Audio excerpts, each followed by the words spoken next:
Baik, terima kasih untuk waktu dan kesempatan yang diberikan kepada saya.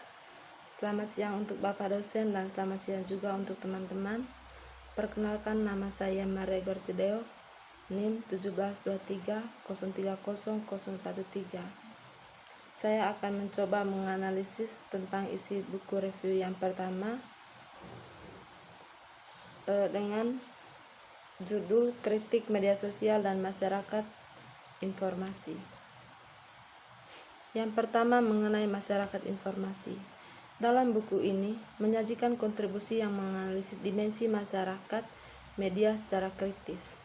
Meskipun kontribusinya tidak serta-merta berasumsi bahwa kita hidup dalam masyarakat informasi, tetapi kita semua juga harus mengekspresikan minat untuk menganalisis media dan informasi dalam konteks kemasyarakatan, yaitu dalam hubungan dengan interaksi ekonomi, politik, dan budaya, dan juga struktur kekuasaan dan pola stratifikasi, serta ketidaksetaraan yang membentuk masyarakat kapitalis kontemporer.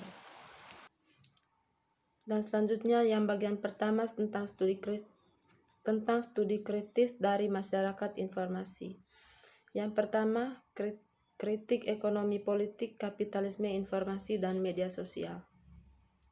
Dalam masyarakat informasi yang mengambil tempat di mana saja, telah menunjukkan bahwa ada minat yang besar dalam studi kritis, media digital, dan juga masyarakat informasi. Dan oleh karena itu, studi kritis mayoritas peserta di konferensi sebenarnya berarti studi Marxis tentang media digital dan juga masyarakat informasi. Dalam hal ini, ada mencakup beberapa dimensi, yaitu media dan informasi digital, komunikasi, dan juga media dalam masyarakat dianalisis dalam kaitannya dengan yang pertama, proses akumulasi modal, yang kedua, hubungan kelas, yang ketiga, dominasi secara umum, yang keempat, ideologi, yang kelima, media gerakan sosial, dan yang keenam adalah bertujuan pada pembentukan masyarakat sosialis demokratis yang berbasis on communication commons sebagai bagian dari struktur alat produksi yang dimiliki bersama.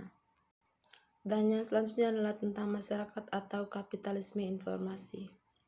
Ada beberapa pertanyaan dasar dari teori masyarakat kontemporer adalah, dalam jenis apa masyarakat yang kita jalani saat ini dan apa kecenderungan utama di dalamnya perkembangan kontemporer. Dan sudah diklarifikasi, teori masyarakat informasi juga dapat dicapai dengan menggabungkan derajat kebaruan dan juga jenis teori sosiologis sebagai kriteria pembeda. Wacana teori masyarakat informasi juga kemudian dapat dikategorikan secara teoritis dan membedakan dua sumbu. Sumbu yang pertama adalah membedakan perubahan sosial, dan yang kedua adalah kualitas informasional perubahan. Dan yang selanjutnya adalah tentang kekuatan komunikasi dan partisipasi budaya. Ada dua pendekatan yang sangat populer dalam studi media digital dan internet di dalam masyarakat informasi dan juga telah dikembangkan oleh beberapa tokoh. Yang selanjutnya tentang studi Marxis terhadap internet dan juga media sosial. Dalam buku ini, analisis Marxis atas internet dan media sosial dimulai dengan analisis eksploitasi, kelas, komodifikasi di internet, dan juga berdasarkan analisis wawasan tentang peran aktual dan potensial dari internet dalam perjuangan sosial dan pembentukan alternatif. Dan yang selanjutnya adalah tentang kebutuhan alternatif dan juga perjuangan. Terkait dengan menganalisis bagaimana struktur kelas, struktur kekuasaan, dan dominasi tertanam di internet, di buku ini juga tertarik untuk membantu menciptakan dunia alternatif, adil, dan partisipatif, dan dalam bentuk mendukung media yang berpartisipasi dalam perjuangan untuk masyarakat. Yang selanjutnya, potensi dan juga risiko untuk menciptakan berkelanjutan global masyarakat informasi. Dalam hal ini, ada sejumlah besar insinyur yang berkonsentrasi untuk merancang hal-hal yang tidak kita butuhkan. Namun, dalam komunikasi aksi yang lebih baru, secara spontan bermunculan, salah satu contohnya adalah banyak gerakan di seluruh dunia yang semuanya menghadapi tantangan sebagai berikut. Memiliki tujuan yang mulia, tetapi kesamaannya mereka nasib tampaknya kelelahan dan juga kadaluarsa. Jadi, banyak sekali muncul pertanyaan dari masyarakat bahwa bisakah komunitas-komunitas ini didukung oleh teknologi informasi dan komunikasi untuk memberikan dampak positif yang bertahan lama di masyarakat. Namun, kelambanan sistem ekonomi menciptakan hambatan untuk membangun teknologi yang bermakna. Betapa berartinya teknologi itu berasal dari kebutuhan akan perubahan sosial. Baik, selanjutnya tentang studi kritis kontemporer kapitalisme informasi. Di sini ada beberapa jenis kritik yang menyatukan kita dan ingin kita promosikan. Memang demikian, kita juga menganggap dirinya hanya dengan kritik akademis terhadap kategori, tetapi sebaliknya berfokus pada kritik material masyarakat. Dengan demikian, kita juga setuju dengan yang ada dalam konfrontasinya dengan Protter dan juga Adorno, yang berpendapat bahwa jalan kritis tidak hanya formal tetapi juga bahan. Yang selanjutnya, bagian kedua tentang internet kritis dan juga studi media sosial. Dalam penolakan besar atau yang pertama tentang penolakan besar atau pawai panjang bagaimana berpikir tentang internet. Kita semua orang akrab dengan Marx, ekonomi politik, tetapi kita juga ingin memperkenalkan Ernst Marx, kritik konstruktivis sosial teknologi. Dia juga akan membantu kita untuk mempelajari internet sebagai teknologi yang belum selesai di medan perjuangan. Kita akui bahwa kemudian menghasilkan utopis dan juga distopia wacana. Dan ada beberapa juga pertanyaan, apakah kita juga sedang menuju pikiran universal dan kebersamaan matriks yang didominasi? Dan menurut saya ini adalah tergantung diri kita masing-masing, dan kita juga harus bisa untuk melewati masa perjuangan dan juga harus bisa mengikuti perubahan zaman yang terjadi. Yang selanjutnya tentang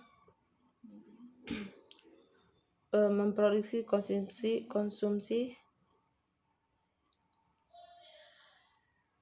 komoditas, ideologi, praktik, dan gerahan.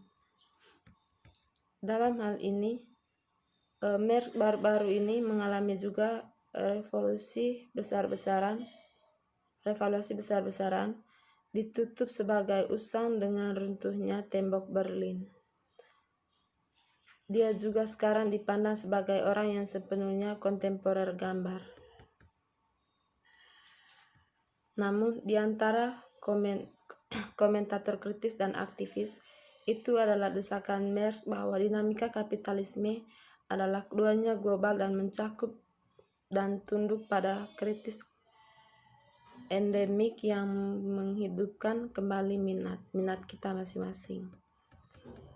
Dan selanjutnya adalah bagian ketiga tentang studi kritis berkomunikasi.